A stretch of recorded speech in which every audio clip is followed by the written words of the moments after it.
Bonjour, bonsoir. Bienvenue à cette émission sur les plateformes numériques du UNMP. Nous sommes ravis de vous accueillir en présence d'un illustre invité, Monsieur le Président national du UNMP, qui va encore partager son analyse sur les questions d'actualité qui frappent notre pays. Eh bien, l'actualité porte sur les inondations dans la région de l'extrême nord du Cameroun. Une aide d'urgence spéciale a été mise sur pied. Le président de la République est au chevet des populations victimes des inondations dans le Mayo d'Anaï. En effet, les pluies torrentielles de ces derniers jours dans ce département de la région de l'extrême nord ont causé d'énormes dégâts. Aussitôt informé, le chef de l'État, Paul Biya, a transmis ses condoléances et celles de son épouse, Mme Chantal Biya, aux familles des victimes. Ensuite, il a débloqué une enveloppe de 350 millions de francs CFA pour secourir les sinistrés, d'où le point de presse du ministre de l'administration territoriale. Par ailleurs, le bilan des inondations intervenues dans l'extrême nord du Cameroun est lourd et s'alourdit. La société civile et les partis politiques d'opposition, entre guillemets, dénoncent les pouvoirs publics et ceux-ci se défendent. En attendant, des milliers de sans-abri dorment à la belle étoile. Comme bilan provisoire, 11 morts, 200 000 personnes impactées, 103 hectares de cultures détruites, 185 écoles primaires inondées, etc. Monsieur le Président, bonsoir. Bonsoir. Bienvenue à cette émission. C'est toujours un plaisir de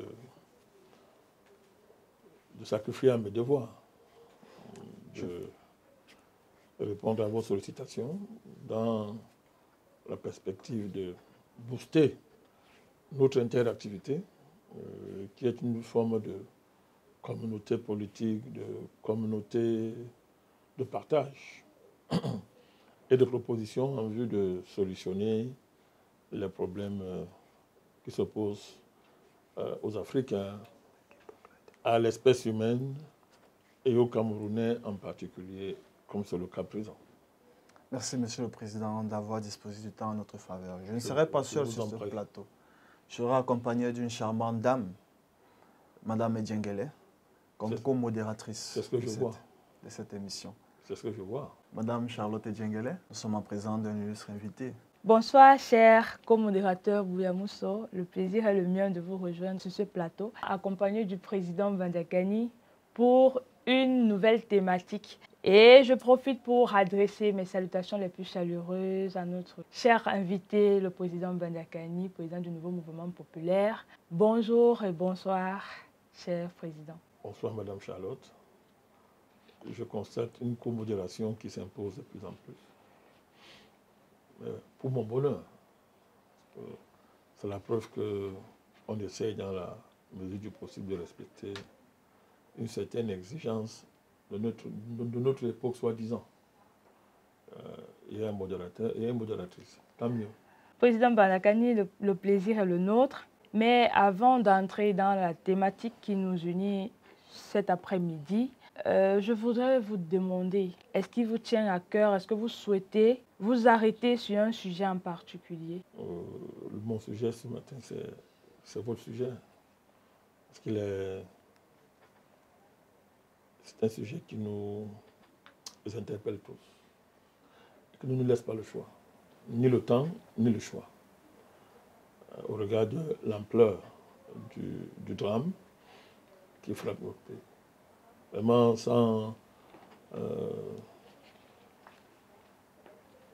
j'ai directement envie de compatir à la situation de nos frères de l'extrême nord. Directement. C'est un sujet qui me tient à cœur depuis le début de ce drame. Ça ne passe pas une journée ni une nuit sans que je ne réfléchisse pas à cette situation. D'ailleurs, j'ai eu l'honneur de faire un tweet où j'ai confondu la méditation profonde et une réflexion pour que ce drame ne se répète plus. Voilà. Ça en est assez pour nos compatriotes de l'extrême nord. Ça en est assez. Parce que c'est récurrent. C'est récurrent. Donc c'est mon sujet d'accueil. Ou bien si vous voulez, le sujet d'accueil, c'est le sujet. Voilà. Maintenant, c'est vous qui décidez. Hein. Rappelons pour le plaisir de nos internautes que la thématique de cet après-midi porte sur les inondations dans l'extrême nord du Cameroun, plus précisément dans le Mayo d'Anaï. Donc, je vais passer la parole à mon co-modérateur, Jules Constant Bouyamousso. Merci, Madame Charlotte Udjengele, ma co-modératrice. Monsieur le Président, pour entrer dans le vif du sujet, vous avez fait une sortie à chaud sur cette situation qui prévaut dans l'extrême nord de notre pays. Et je vous cite, « Je suis peiné, je suis triste à propos des inondations survenues dans le Mayo d'Anaï, qui ont sinistré toutes ces régions. Je leur apporte toute la force de la solidarité panafricaniste du UNMP. Je suis de tout cœur avec les populations sinistrées en ces temps difficiles. Il faut respecter les sinistrés, la mémoire des morts. Il faudra donc, avec fermeté, rejeter toute récupération bassement politicienne et en même temps refuter tout ponce pilatisme officiel sous couvert de la fatalité des catastrophes naturelles. Ma peine et ma tristesse participent d'une méditation profonde sur ce qu'il faut faire afin que cela ne se reproduise plus. » Monsieur le Président, voilà votre réaction à chaud par rapport à cette situation qui prévaut dans notre pays. Dans le fond, quelle analyse faites-vous de cette situation? D'abord, il faut commencer par rappeler quelques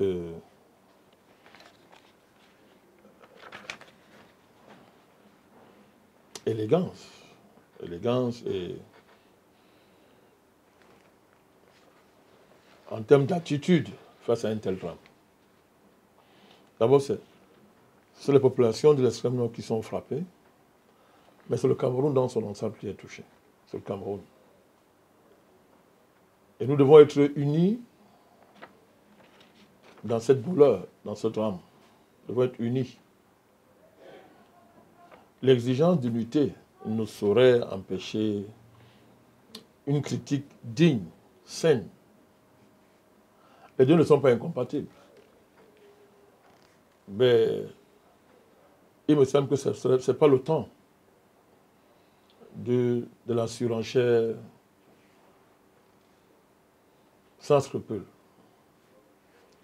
Ce n'est pas le temps d'aggraver les divisions nationales pour des raisons politiciennes. Alors nous parlons, ce n'est pas notre souhait, hein.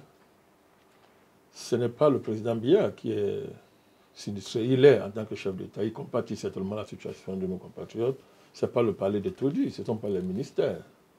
Ce sont les populations camerounaises de la partie septentrionale du pays qui sont touchées.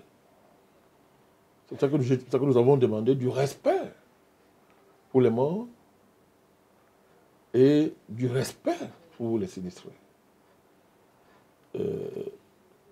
Quand on est sinistré, ça ne donne pas le droit qu'on soit transformé en un gadget philanthropique ou un gadget électoral. Le fait d'être sinistré ne vous transforme pas en une chose qu'on peut instrumentaliser d'une façon ou d'une autre. Et il est important de rappeler à tous ceux qui seraient tentés par ce type de démarche que ce n'est ni le lieu ni le moment. Ni maintenant, ni plus tard. Il faut être unis. Il faut être unis autour de ceux qui pleurent, autour de ceux qui souffrent, autour de ceux qui sont martyrisés par cette tragédie. Par cette tragédie. Nous insistons là-dessus. Parce que les drames qui nous frappent ne doivent pas être l'occasion de chercher à précipiter un coup malheureux sur notre pays. Au contraire. Ils invitent à plus de sérieux, à plus de sérénité et à plus de vérité face à des situations comme celles que vivent nos frères de l'extrême nord. Je voudrais, au nom du NMP, traduire toute ma solidarité, et elle est panafricaniste, je l'ai dit, à tous les sinistrés de cette région de notre pays. Nous sommes de tout cœur avec eux. Et que, au-delà d'une mode philanthropique qui s'est emparée du pays, notre véritable démarche, je le maintiens, c'est une profonde réflexion politique et stratégique pour éviter que ce drame ne se répète. Maintenant, dans le fond, parce que vous avez, je reviens à votre question, dans le fond, d'abord, ce n'est pas la première fois. Depuis bientôt plus d'une décennie, cette région, de façon récurrente, est frappée par les inondations qui causent des dégâts matériels, humains, gravissimes. 2012, 2020, 2022, 2024, pour ne citer que ça. Donc, c'est une région qui est une région qui aurait pu être classée comme étant une région sous urgence au regard du caractère répétitif de ce qu'on appelle, entre guillemets, catastrophe naturelle. Et les mêmes réactions, que ce soit au niveau de l'État du pays, de l'État du Cameroun, et aussi que ce soit du côté des hommes de bonne volonté qui, à chaque fois que les drames de ce type se sont produits dans cette région du Cameroun, se sont manifestés par un élan de cœur, un élan de générosité. C'est bien tout ça, c'est bon. Que les populations du Cameroun, chacun à son niveau, manifestent un élan du cœur. Il faut les féliciter pour ça. Mais chacun comprend que ce n'est pas ce qu'il faut. L'élan du cœur ici ne suffira jamais à régler ce problème. Les populations du nord, de l'extrême nord du Cameroun sont des personnes extrêmement dignes, travailleuses, qui ne demandent pas de la philanthropie ou une forme de pitié à chaque fois que la catastrophe viendra les frapper. Ce qu'elles demandent, et nos enquêtes le démontrent, c'est une réaction qui soit à la hauteur du péril qui les menace chaque année. Chaque année, les populations de l'extrême nord sont menacées par des pluies diluviennes. Chaque année. Donc, là encore, je me répète, c'est bien les élans de cœur, mais il faut une véritable mobilisation nationale qui devrait déboucher sur une véritable politique qui soit à la hauteur du défi qui nous est, qui est devant nous. Au niveau de l'État, dans le fond, l'État a failli. L'État camerounais a failli. Vous ne pouvez pas, en tant qu'État, avoir pour réponse à un État, cette situation dans deux régions du pays, avoir pour réponse des réactions d'urgence, maculées de philanthropie présidentielle. C'est mieux que rien que le président doit réagir quand il y a des problèmes d'urgence. C'est bien. Mais un phénomène qui se répète sur plus d'une décennie, ce n'est plus une urgence. On ne réagit pas. La réaction présidentielle ou de l'État ne devrait plus être des réactions d'urgence. C'est-à-dire qu'on est surpris et on dit catastrophe naturelle. D'ailleurs, en 2012, le président s'était rendu dans la région, auprès des sinistrés à l'époque. Il avait promis une digue-route. Il avait pris l'engagement de réaliser une digue-route. Jusqu'à aujourd'hui, ça n'a pas été fait. Bon, certainement, on dira Boko Haram, peut-être, Boko Haram a, je dis peut-être, hein, bon, je ne suis pas dans la tête de l'État et de ceux qui sont en charge des dossiers de ce type. Boko Haram est passé par là, peut-être. Mais, quand même. D'ailleurs, on peut, si on convoque Boko Haram, mais on va remonter plus loin. Depuis les années 82, 84, 86, si on commence par là, catastrophe du lac Nyos, du lac, je crois, voilà, Monoun. Le pays a connu un ensemble de catastrophes qui justifiait une politique nationale digne de son nom, permettant non seulement de prévenir les catastrophes, mais d'en faire des opportunités. Une catastrophe,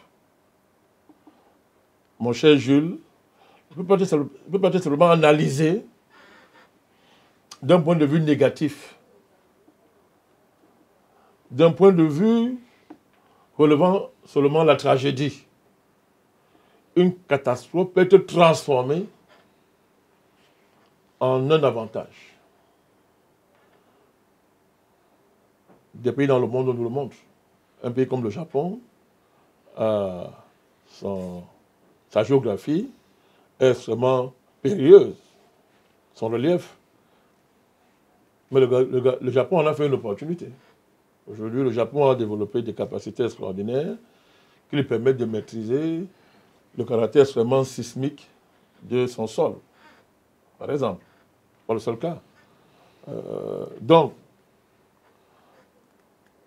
depuis 1984, en passant par 1986, il y a eu Mbanga Pongo, il y a eu Sam, il y a eu Ezeka. Notre pays a connu beaucoup de catastrophes. La réponse de l'État s'est toujours limitée à la réaction d'urgence. Réaction d'urgence, réaction présidentielle d'urgence. Nous saluons ces réactions. À la place du président ou bien de l'État, on l'aurait fait. Mais ce n'est pas ça une politique. Ce n'est pas ça une politique. C'est pas ça une politique. Donc ce qu'on voit, c'est qu'il n'y a pas de politique. L'État n'a pas de politique à ce niveau-là. Et voilà la véritable catastrophe. Mais cette fois-là, elle n'est pas naturelle. Hein. Elle est politique. Voilà la véritable catastrophe. Que l'État camerounais n'ait pas de politique qui permette non seulement d'anticiper, mais de transformer les éléments naturels, les situations naturelles, en situations humaines. C'est de cela qu'il s'agit. Donc, on ne va pas pouvoir la fine bouche. L'État a une grande responsabilité dans cette situation. Maintenant, on peut le dire sans verser dans la surenchère politicienne. Et nous nous démarquons de tout ça. Parce que l'exigence panafricaniste nous impose, nous, face à de tels drames, de toujours être exigeants envers nous-mêmes, à savoir, et en cela, nous ne sommes pas des politiciens classiques. Parce que le politicien classique, vous voyez comment il se manifeste tous par rapport à cette situation. Il faut toujours se dire, si j'avais été à la place, qu'est-ce que j'aurais fait? Dans la mesure du possible. Voilà comment nous réagissons. Nous disons que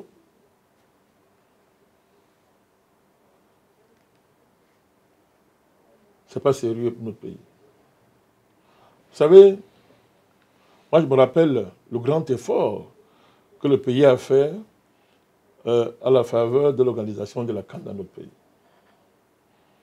Le pays s'est retrouvé d'abord à céder aux exigences fantaisistes de la CAF, qui est passé subitement 16 équipes à 24, avec tout ce que ça a comporté comme conséquence. L'État camerounais s'est plié, et un effort national extraordinaire a été fait pour investir dans les infrastructures.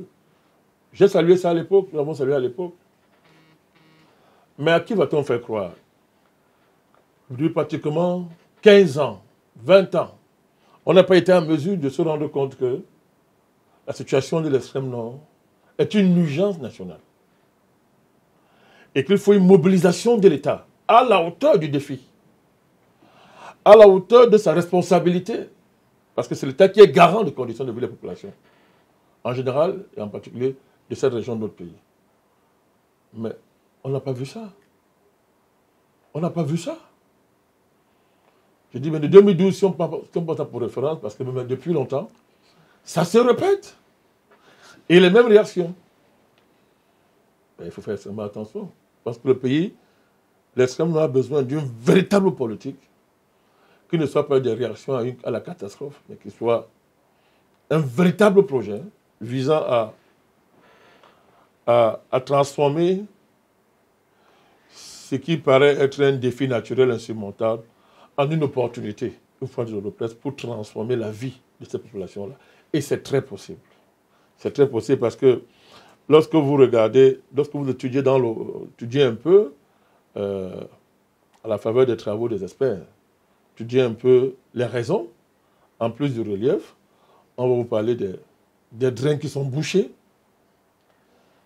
et des constructions anarchiques. J'ai dit que si on met de côté, parlons comme ça, les caprices de la nature.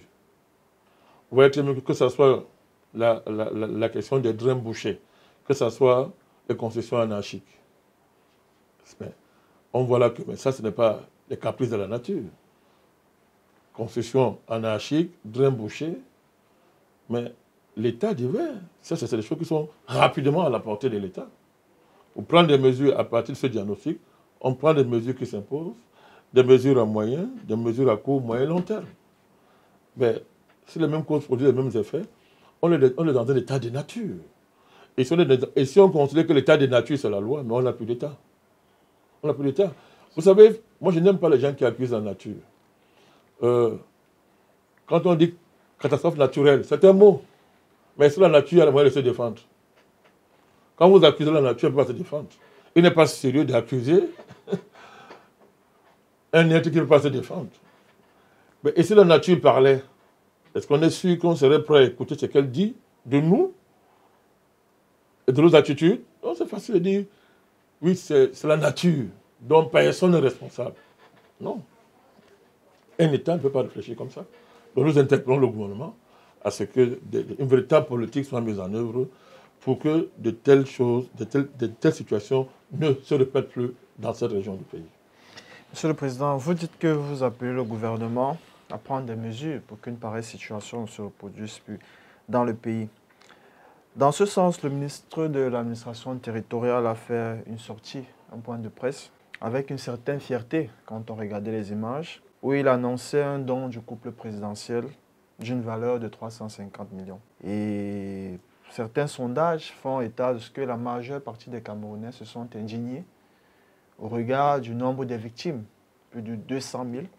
Et quand on faisait un ratio, 350 millions pour 200 000 personnes, ça équivalait autour de 1750 par personne. Et comprenez-vous cette indignation?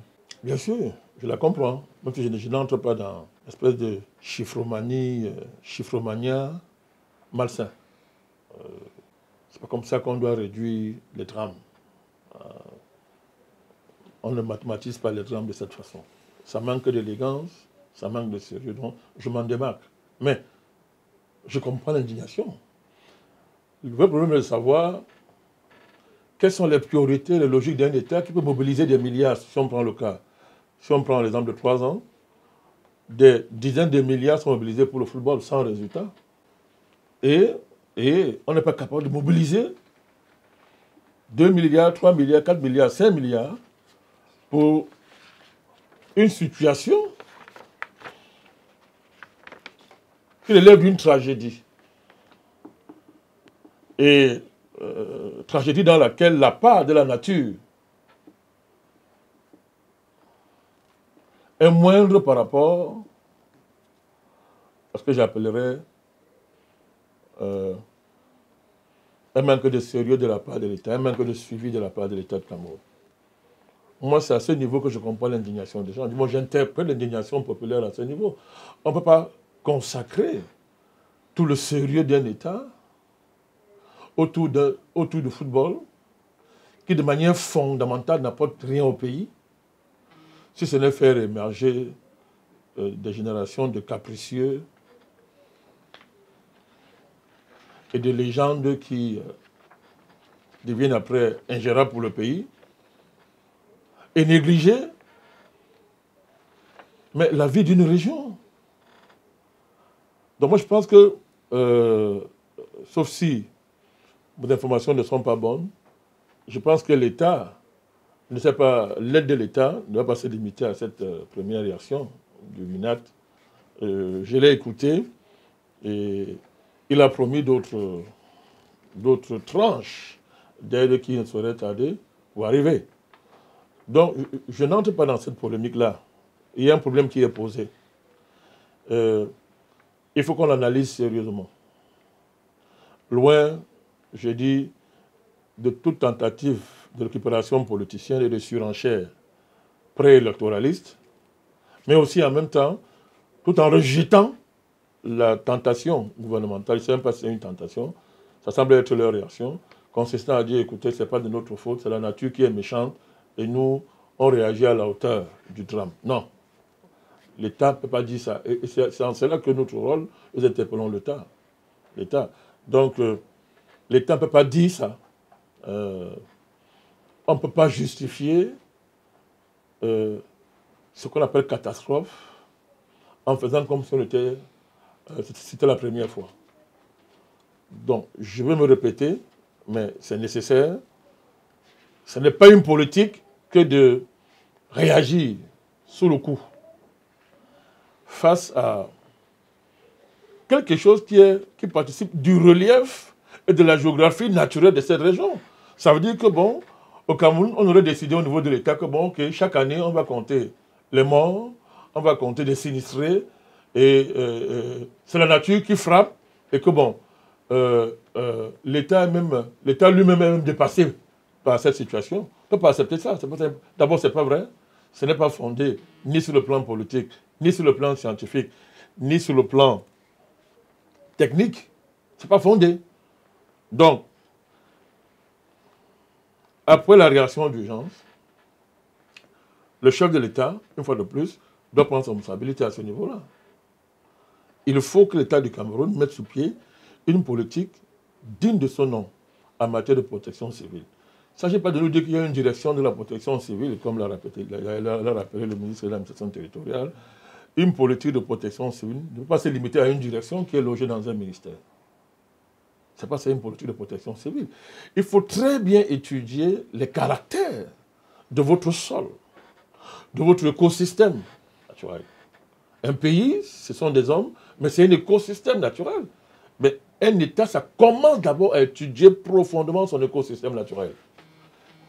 Qu'est-ce qui caractérise mon écosystème? Que ce soit au niveau de la forêt, que ce soit au niveau des montagnes, que ce soit au niveau des eaux, etc. Mon ciel, comment est-ce qu'il est? Mon atmosphère. Ça, c'est un travail, c'est ça qui fait un État. Or, à la matière, le Cameroun, lui, depuis l'indépendance du pays, à chaque fois que vous n'avez qu'à aller lire ce que nous avons comme l'histoire de gestion de catastrophes dans notre pays, à chaque fois, c'est qu'on a une direction de la protection civile qui a prévu ceci, qui a prévu ça. Et quand vous faites tout, on vous dit non, il y a un travail de recensement qui est fait. Il est fait leur travail. Hein. Vous demandez, on vous sort les fichiers des catastrophes, le nombre de morts, la périodicité, etc. Les intervenants, on vous sort ça. Mais ça, c'est... Le rôle de l'État, ce n'est pas de compter les morts. Ce n'est pas de compter les sinistrés. Ce n'est pas de se livrer à une espèce de lexique des tragédies nationales. Ce n'est pas ça le rôle de l'État. C'est en cela que nous disons qu'il faut une véritable politique. Donc, c'est-à-dire qu'il ne s'agit pas de... On peut se rappeler. Rappelez-vous la catastrophe du lac Nyos. Mais il a fallu attendre l'arrivée d'un soi-disant génie volcanologue ici, Haroun Tadjef, à l'époque, pour que nous sachions ce qui s'est passé. Et encore, jusqu'aujourd'hui, qui sait ce qui s'est passé là-bas? Ça, c'est pas sérieux. Entre-temps, avons-nous suffisamment de volcanologues qui soient à la hauteur des enjeux de notre relief en la matière? Le mont Cameroun, de temps en temps, connaît des éruptions volcaniques. Est-ce qu'entre-temps, on a pris les dispositions nécessaires pour qu'on ne soit pas surpris par une éruption qui pourrait commettre des dégâts, encore plus qu'avant. Le lac Monoun, le lac Nyos, oui, des mesures avaient été prises pour, soi-disant, anticiper et dégazer. Mais là, encore, on est obligé de se fier à ce qu'on nous a dit. Parce qu'encore jusqu'à là, il y a très peu d'informations accessibles sur ces questions-là. Samé Foulan, ok, un incendie. Mais Yaoundé, le pays, chaque année, moi j'ai quelques informations ici, vous avez les glissements de terrain dans notre pays chaque année. On les connaît. Récemment, c'était Bankomo.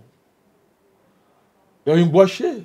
etc. Donc, on connaît tout ça. Donc, on est un pays qui peut connaître à tout moment des tragédies graves du fait de notre écosystème naturel. Le rôle d'un État, ce n'est pas d'attendre. Ce n'est pas d'attendre les catastrophes. C'est de faire un travail de fond pour produire un savoir savant sur son écosystème naturel. Y investir à fond, d'abord, parce qu'il faut connaître de quoi il s'agit. Un savoir savant. Mais ça, c'est pas à l'appeler. Si on doit l'appeler dans notre État, il y a un problème. Un savoir savant, c'est-à-dire produire suffisamment de la science dans ce domaine qui permet au pays d'avoir une maîtrise de son écosystème naturel. Deuxièmement, à la suite du savoir savant, il faut un savoir que j'appelle sage, un savoir de sagesse. Et l'État ne sait pas tout. Il faut mobiliser les patrimoines anciens en la matière. L'ancienneté des peuples qui souvent habitent ces lieux. Comment est-ce qu'on valorise ça?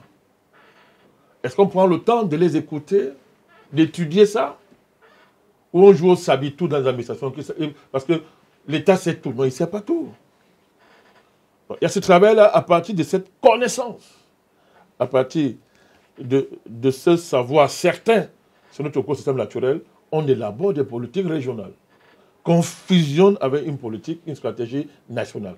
Et je répète, ce qu'on appelle catastrophe, ça va devenir une opportunité. Au moins, c'est une chose. Il pleut beaucoup dans ces régions-là, si on prend le cas de l'extrême nord. Mais le reste, c'est une affaire de canalisation. Et vous transformez ça en avantage. Ça veut dire qu'il y aura de l'eau, ça peut doper l'agriculture, etc. Ça peut servir à beaucoup de choses. Donc, on ne va pas au-devant des catastrophes naturelles, soi-disant, étant défait. On y va pour gagner et transformer ça en avantage. C'est ça la nature. La nature a ce caractère. Ça peut, dans le cadre d'une gestion non appropriée, déboucher sur des drames. Mais elle est faite pour te transformer à l'avantage de l'être humain. Une fois de plus, n'accusons pas un être qui ne peut pas se défendre. Ce n'est pas sérieux. Je reviens, Monsieur le Président, sur le fond de votre pensée. Votre analyse porte sur le fait qu'au niveau de notre État, il n'y a pas une profonde réflexion politique et stratégique pour anticiper sur les catastrophes naturelles. Comment expliquer cette crise d'intelligence de notre État? Comment l'expliquer? Parce que vous avez fait une historique des différentes catastrophes naturelles qui ont frappé notre pays. Mais jusqu'à là, l'État peine. Et l'État se retrouve dans un réactionnisme où, à tout bout de champ, on met en avant les dons présidentiels et tout. Mais profondément, on ne satisfait pas aux besoins des populations dans ces zones. Fondamentalement, je l'ai toujours dit et je le répète, le Cameroun, c'est un État néocolonial. Certes, il a avancé pour arriver au stade d'un État semi-néocolonial, mais fondamentalement, il le demeure. Qu'est-ce qu'un État néocolonial? C'est un État qui n'a pas vocation à s'occuper des populations dont il a la charge. Parce que de manière structurelle, il n'est pas en capacité de le faire. Tant qu'il n'a pas préalablement opéré sa mue. Une révolution digne de ce nom. Il ne faut pas rêver. Donc c'est un État néocolonial de manière fondamentale. Et de ce point de vue, il y a une culture de l'administration qui est une culture de commandement. L'idée de commandement succède à l'idée de la gestion de l'indigénat, où il y avait un gouverneur avec un casque colonial qui était là pour imposer l'ordre colonial. Et lorsque ce n'était pas respecté, la baïonnette et les coups de fouet étaient la réponse pour obliger les populations à devenir les indigènes. Mais quand vous regardez au Cameroun, la fonction publique camerounaise, quand vous regardez le comportement des élites de cette fonction publique, vous voyez très bien qu'on est passé de l'indigénat au commandement. On commande les populations. On les commande. Bon. Les populations sont dangereuses a priori. C'est-à-dire qu'il faut les commander, parce que si on ne les commande pas, il n'y a pas d'ordre, il n'y a pas de progrès. C'est une conception coloniale de l'État, dont une bonne partie de notre administration peine à s'émanciper au Cameroun. La notion de service public est restée coloniale. Donc, il faut décoloniser complètement les mentalités au niveau de l'État et décoloniser complètement l'État. Ce n'est pas seulement le franc CFA, ce n'est pas seulement la fin des accords coloniaux, etc. Ce n'est pas que ça. Il faut décoloniser une mentalité. Quand les gens sortent de l'ENAM, là, est-ce qu'ils savent ce que ça veut dire, réellement, aller dans la fonction publique? Alors, vous savez que là, quand on dit ça, faites très courageux pour le dire, parce que le niveau d'arrogance, de prétention, de suffisance qui caractérise les fonctionnaires camerounais est effrayante et terrorise quiconque veut même essayer de rappeler certains fondamentaux déontologiques qui devraient baser l'action d'une véritable fonction publique. Donc, voilà l'une des raisons fondamentales. La preuve, on ne comprend pas que des gens aient des salaires tous les mois et qu'on n'ait pas le temps d'anticiper sur une situation comme celle de l'extrême. Non. Sinon, à quoi ça sert la fonction publique? Ils font quoi? Ils servent à quoi? C'est un débat sérieux. C'est un débat sérieux. Et tout à l'heure, je vous ai convoqué les priorités de l'État camerounais. Je prends l'exemple pour le football. Il n'y a rien de plus urgent au Cameroun que le football. Ce sont des choix. Et quand le football est en situation, l'argent sort. Parce que c'est une priorité pour l'État. Avons-nous à faire un État footballistique? Je ne sais pas. Mais je fais des constats. Sans verser aussi dans une forme d'exagération. Alors maintenant, pour être encore plus concret, c'est la même situation que vit la culture. C'est-à-dire que l'État camerounais considère que la capitale culturelle du Cameroun, c'est à Paris. Et tous vos musiciens camerounais n'ont pas de choix que de faire de Paris leur capitale artistique. Et vous voyez dans le budget du ministère de la Culture d'un pays comme le Cameroun, allez voir le budget. Ça consiste simplement au fonctionnement. Ça s'est réduit complètement au fonctionnement. Et d'ailleurs, vous n'avez qu'à voir la question du droit d'auteur au Cameroun. C'est-à-dire que, oui, l'État donne une subvention. Mais je ne sais pas commenter là-dessus. Hein. Les artistes s'en plaignent suffisamment que ma voix ne sera pas plus forte que la leur. Mais quand vous voyez tout ça, au Cameroun, si vous enlevez le centre culturel français, hein, qui permet à la France de nous narguer, quels sont les espaces culturels dignes de son nom qui permettent de booster la culture au Cameroun? Pourquoi? C'est le parent pauvre de l'État. L'État estime que ce n'est pas une priorité. Pareil, en cas de catastrophe, on va tendre la main, on va appeler l'aide humanitaire. Si c'est compliqué, les Haroun Tazier vont venir. Non, je pense pas que... je pense que, quelles que soient les raisons que l'État peut invoquer, il y a des raisons qui sont acceptables, il y en a qui ne sont pas acceptables. Je répète, je te dis, ce qui se passe à l'extrême nord est inacceptable au plan politique. Il faut que l'État prenne la mesure de la situation et qu'une véritable politique appropriée soit mise sur pied pour remédier à cette situation de façon définitive. Monsieur le Président, nous allons nous appesantir sur le côté social, c'est-à-dire l'aspect social de cette situation. Nous avons des populations qui sont sinistrées, beaucoup ont perdu des biens. Et l'extrême nord est une région où le cheptel est très important. Que conseillez-vous à cette population? C'est très Ils facile. sont dans le désarroi total. Mais déjà, il faut saluer la résilience anthropologique de cette population. Elle est connue pour ça. Quelqu'un aurait dit, mais le malheur est devenu leur compagnon. Il ne faut pas dire ça quand on a affaire à des humains. Mais c'est la réalité. Hein. Depuis, si on prend seulement pour référence l'année 2000, les populations vous disent que nous sommes sous la menace chaque année des pluies. Donc c'est une vie anxiogène. ça devrait interpeller il y a très longtemps toute la communauté nationale et l'État du Cameroun. C'est pour ça qu'il faut saluer les bonnes volontés qui se sont mobilisées de gauche à droite pour venir faire une véritable action humanitaire. Venir voler au secours de nos compatriotes. Il faut saluer ça. Tous ceux qui le font avec un cœur sincère. Et je ne parle pas de ceux qui transforment en spectacle la détresse des gens. Je ne parle pas de ça. Là aussi, il faut saluer la réaction d'urgence de l'État. Il faut saluer. Là encore, c'est l'État seul qui peut mobiliser une action d'urgence qui soit un peu à la hauteur de la tragédie. Il faut saluer ça. Vous savez, quand quelqu'un est dans la souffrance, un soutien concret, ça touche, ça parle.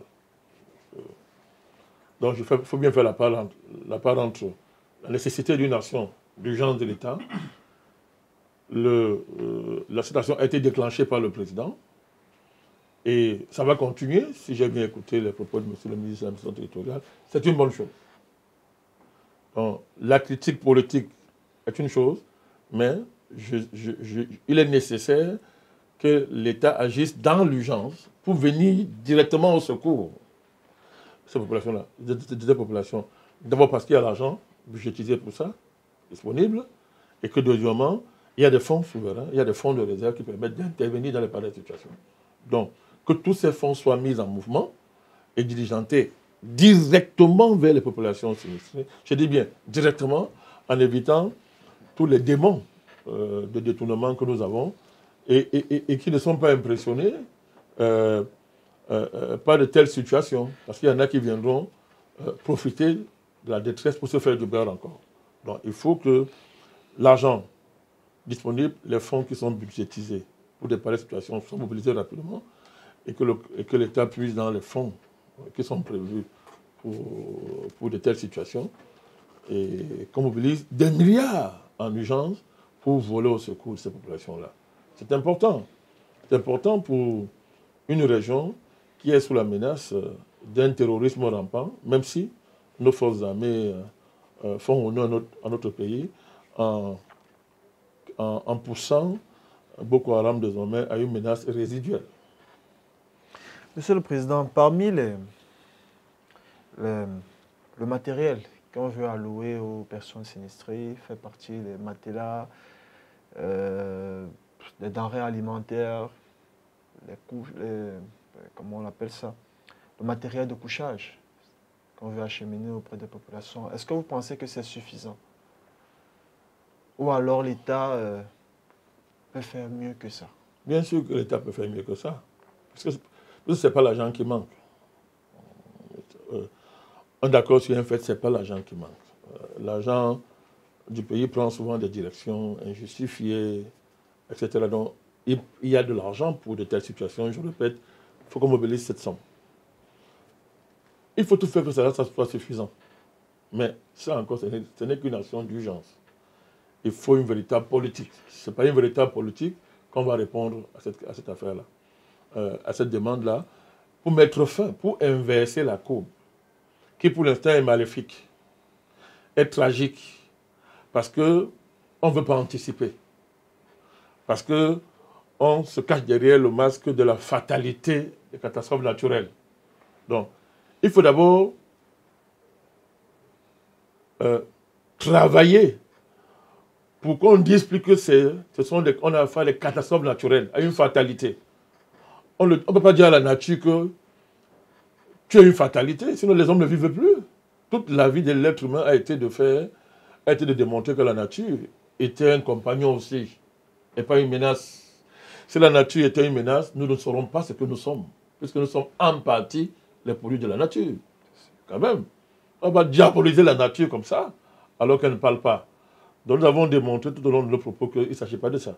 Donc il faut, par un travail de fond, mobiliser les intelligences, produire des savoirs savants et des savoirs sages à partir desquels on mettra en œuvre une véritable politique déclinée dans le temps et en termes d'objectifs. Tant que j'ai expliqué ça. C'est qu'ainsi qu'on peut inverser la coupe. Parce que c'est ça que ça dit. Il faut inverser la coupe. Évidemment, cette politique n'a aucun sens si on n'associe pas les populations de la région. Ce n'est pas une affaire de bureaucrates assis à Yaoundé qui vont décider comme ils savent le faire. Non. Il faut vraiment mettre les populations en première ligne, je l'ai dit, parce qu'il y a beaucoup de savoirs endogènes là-bas, il y a beaucoup de savoirs locaux auprès des populations qui généralement ne sont pas mobilisées ni prises en compte. Donc, c'est ça qu'il faut faire. Les populations qui cultivent dans ces régions-là, qui vivent dans ces régions-là, connaissent cette région mieux que quiconque. Mieux que quiconque. Donc, il faut les mobiliser, dans ce sens-là. Donc, ce n'est qu'ainsi qu'on peut inverser la coupe. La dynamique politique doit être non à la fatalité des catastrophes naturelles. Non. Nous ne sommes pas impuissants devant ça. C'est d'abord la démarche. Ce qui suppose de bien connaître, je l'ai dit, l'écosystème, le relief, l'écosystème naturel du coin. Donc, c'est ça la démarche. Et c'est en cela que j'ai dit, on aurait pu faire cette démarche plus tôt. Depuis très longtemps, je suis sûr qu'on aurait évité ce type de drame. Je suis très sûr. Monsieur le Président, vous avez parlé, du moins dans votre analyse, vous avez fait ressortir la tendance, comment je veux dire ça, une tendance politicienne, c'est-à-dire une récupération politique des situations de malheur que subissent souvent certaines populations dans le pays et tout, par certains hommes politiques. Comment expliquer ça? On a la veille d'une élection présidentielle, une année électorale, décrétée comme telle, et qui déjà est au cœur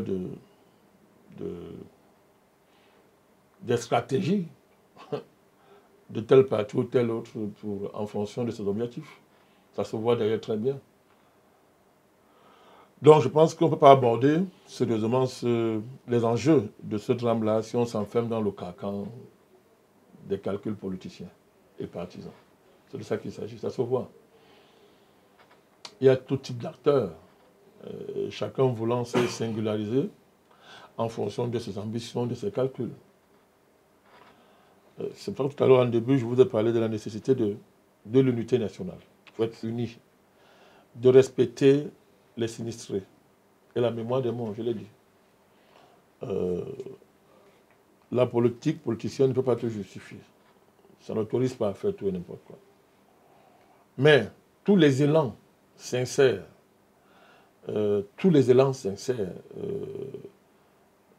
qui veulent assister les populations sont les bienvenus. Il faut mobilisation de toute la communauté nationale. Et ça encore, l'État doit savoir le faire. Ça, c'est aussi le rôle de l'État de mobiliser la communauté nationale. On peut le faire. On peut le faire. Si l'État dit, voilà, moi j'ai mis par exemple 1 milliard, mais que l'État déclenche un vaste mouvement de solidarité nationale. Même international, pourquoi pas? L'État peut le faire. Il doit même le faire. C'est parce que l'État n'a pas anticipé là aussi dessus que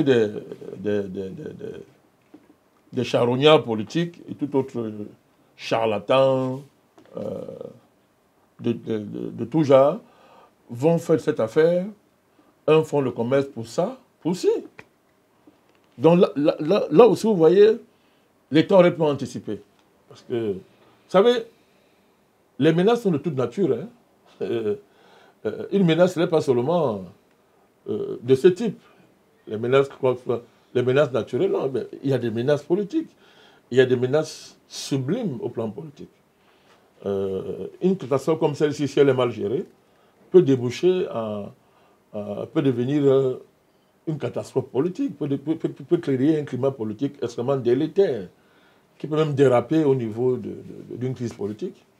Donc, même là aussi, l'État doit anticiper, c'est sa mission d'anticiper, de couper l'herbe sur le pied de tous ceux qui veulent se livrer à une récupération bassement politique. Il faut qu'on soit clair. La récupération politique est différente de la critique politique. De la nécessité d'interpeller l'État. Nous sommes en train de le faire.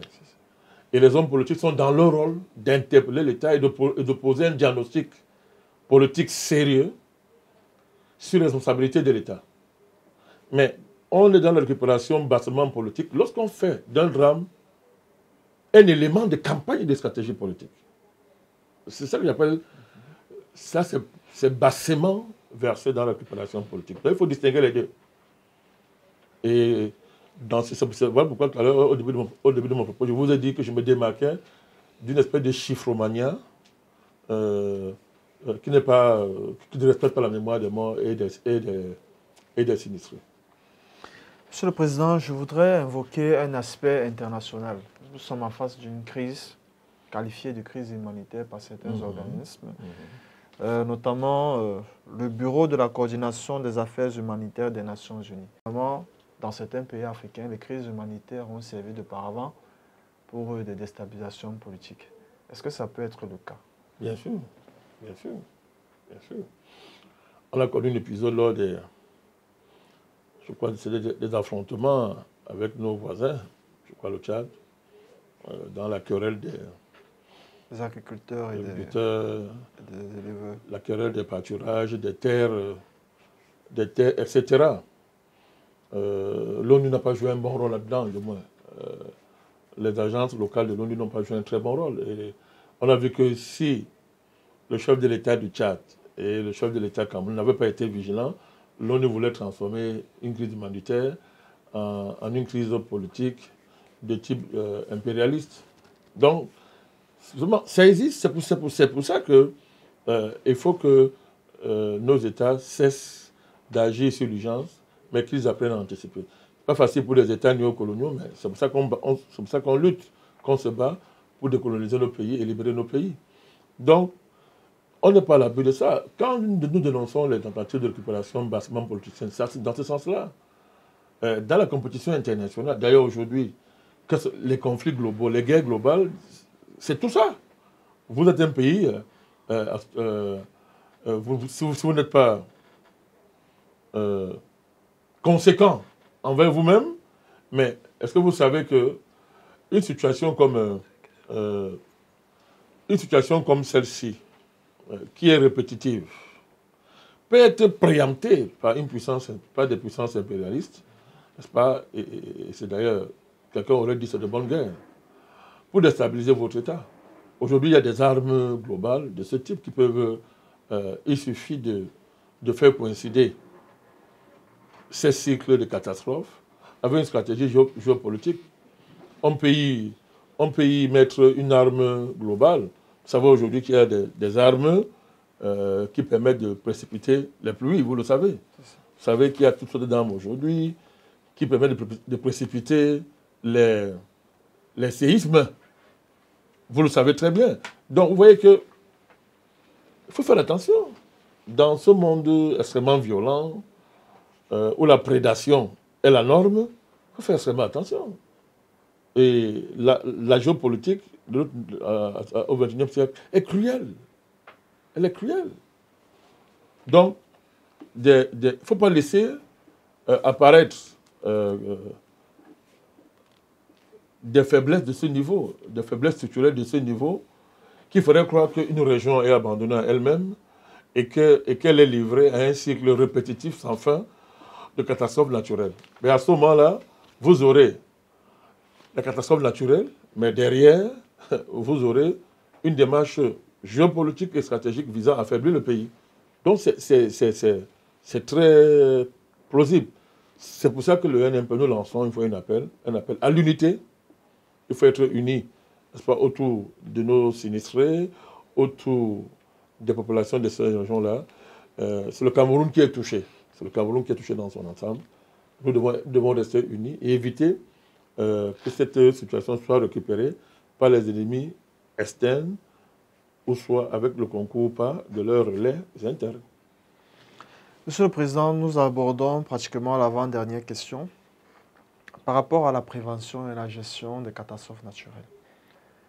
Est-ce que le logiciel de notre État, vous avez développé le principe de la néocolonialité de notre pays dans les enjeux du XXIe siècle. Vous avez parlé également de l'opportunité que peuvent donner ces catastrophes naturelles pour transformer un écosystème et tout.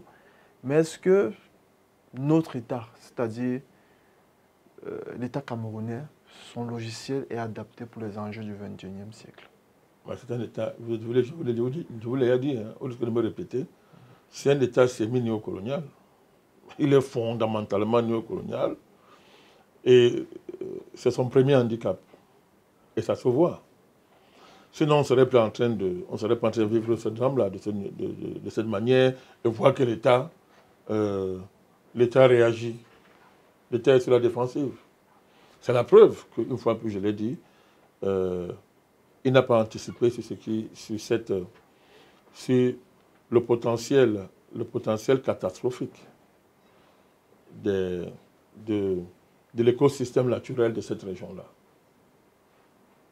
On n'a pas anticipé. Mais la menace était là. Elle est existante depuis des années, depuis des décennies. Alors, évidemment que quand vous parlez de est-ce que le logiciel de l'État est adapté, mais je l'ai dit, si l'État est adapté, on ne verrait pas ces choses. Mais il n'aura pas d'autre choix que d'être adapté. Hein. Il n'aura pas d'autre choix que d'être adapté parce que il ne faut pas laisser que la nation soit fissurée à partir de tels drames. Vous savez, aujourd'hui, Dieu merci, l'armée camerounaise, comme je dis, c'est notre chouchou, a réduit Boko Haram à un état résiduel. Mais Boko Haram, etc., peuvent prospérer à travers des opportunités de ce type. Parce que pour Boko Haram et autres, c'est une opportunité. Si vous laissez la population comme ça livrer la nature, mais Boko Haram, les entrepreneurs, terroristes, par toutes sortes de moyens, vont récupérer les populations en surfant sur ce mécontentement-là. Donc, il faut... la guerre au XXIe siècle, les enjeux globaux du XXIe siècle consistent en ce type de menaces. Quand on parle de l'hybridité de la guerre, les guerres hybrides, c'est quoi? Un pays qui ne veut pas subir une guerre hybride, par exemple, ne doit pas laisser les portes ouvertes dans la configuration nationale au niveau de la politique du pays. Il ne faut pas laisser de failles. Et aujourd'hui, au regard de la globalité du monde, l'impuissance face à la fatalité des catastrophes naturelles est une grande porte béante qu'on ouvre, n'est-ce pas, à nos ennemis. Parce que il y a très longtemps, dans la géopolitique mondiale, que des forces économiques ont démontré que la nature est devenue leur... La nature, on peut l'enfermer dans une boîte. C'est ça l'ordinateur. On a tellement domestiqué la nature qu'aujourd'hui, là où vous parlez des catastrophes naturelles, d'autres y voient une opportunité géopolitique pour vous dominer et s'asseoir sur vous. Il faut faire très attention. Il ne faut pas se permettre un parallèle. Donc, vraiment qu'il y ait un sursaut politique au niveau de l'État du Cameroun, pour décidément remédier à cette situation. Alors, j'ai parlé de la promesse présidentielle en 2012. Quand la catastrophe avait eu lieu, le président s'est déplacé auprès des victimes. Il a fait une promesse. Qu'est devenue cette promesse? Et là, l'État va être obligé de communiquer. Si la promesse n'a pas été tenue à cause de la situation d'insécurité dans l'extrême nord, qu'on nous dise. Encore que il n'est pas démontré que l'État n'était pas en mesure de sécuriser les travaux de cette digoroute. L'État du Cameroun n'a pas, à ce que je sache, n'est pas incapable de sécuriser les travaux de cet ouvrage-là, malgré la menace de Boko Haram. Ça n'a pas démontré. Sauf si on nous dit le contraire, sauf si l'État démontre le contraire, parce qu'il y a une promesse présidentielle. Qu'est-ce qu'elle est devenue? Est-ce que les fonds ont été débloqués et détournés? Est-ce qu'on a réellement suivi le projet, etc. Ce sont des questions que l'opinion souhaite l'éclaircissement. Souhaite qu'il y ait des éclaircissements, c'est à propos, pour dissiper les malentendus, qui, une fois de plus, peuvent être entretenus par les ennemis du pays, en vue de saper la cohésion nationale. Donc, vraiment, le NMP est ferme là-dessus. Catastrophe naturelle. Pour catastrophe naturelle, nous disons non. Nous disons non. Non. L'État a pour mission de parer aux catastrophes naturelles. C'est ça aussi. La grande idée de l'État, c'est aussi justement de parer aux catastrophes naturelles. Je l'ai dit. Donc nous ne sommes pas devant une fatalité. Nous devons nous ressaisir et mieux regarder le potentiel de menaces catastrophiques qui pèsent sur notre pays. Ces menaces, je l'ai dit, glissement de terrain, pluviométrie imprévisible, etc. Éruption volcanique, glissement de terrain, écroulement d'immeubles, etc. Gaz toxique émanant d'un lac ou d'un fleuve. C'est un potentiel catastrophique qui est une réalité dans notre pays. On ne peut pas dire que non. On ne peut rien faire, non. Il faut une grande politique de protection civile chez nous. Il faut une grande politique de la prévention des catastrophes dans notre pays. Et il faut une grande politique pour transformer tous ces potentielles catastrophes en opportunités humaines pour les populations et pour les régions qui sont sous le coup de ces menaces-là. Je pense que si le Mao Danaï a une leçon à nous donner, c'est celle-là. Encore une fois, c'est celle-là. Cette grande idée, un grand pacte national autour pour éviter que de telles catastrophes se reproduisent. J'allais m'oublier les crashs d'avion, on a connu Banga Pongo. Ça, ce sont des... Il faut éviter toutes ces choses-là encore. Que ces drames ne se répètent. Monsieur le Président, nous abordons la dernière phase de cette interview. Je vous en prie. Quel est votre message de fin à l'endroit de ces populations? Nous sommes en période de rentrée scolaire. Beaucoup ont perdu leurs biens, beaucoup sont dans le désarroi total. Vous êtes un homme politique d'envergure et votre voix compte beaucoup dans ce pays. Quel est votre mot de fin? Ma solidarité. Nous sommes de tout cœur avec eux. Et nous allons nous battre au niveau du NMP pour que toute la réflexion que nous avons développée au cours de cette émission, cet échange, ne se perde pas. Que ça peut se traduire réellement par un renouvellement de la pensée nationale en matière de gestion et de prévention des catastrophes. Et en particulier une attention pour les populations de ces régions-là. Je leur apporte tout notre soutien. Et le NMP ne se lance pas dans la surenchère philanthropique, même si nous n'avons rien contre les démarches sincères qui vont dans ce sens.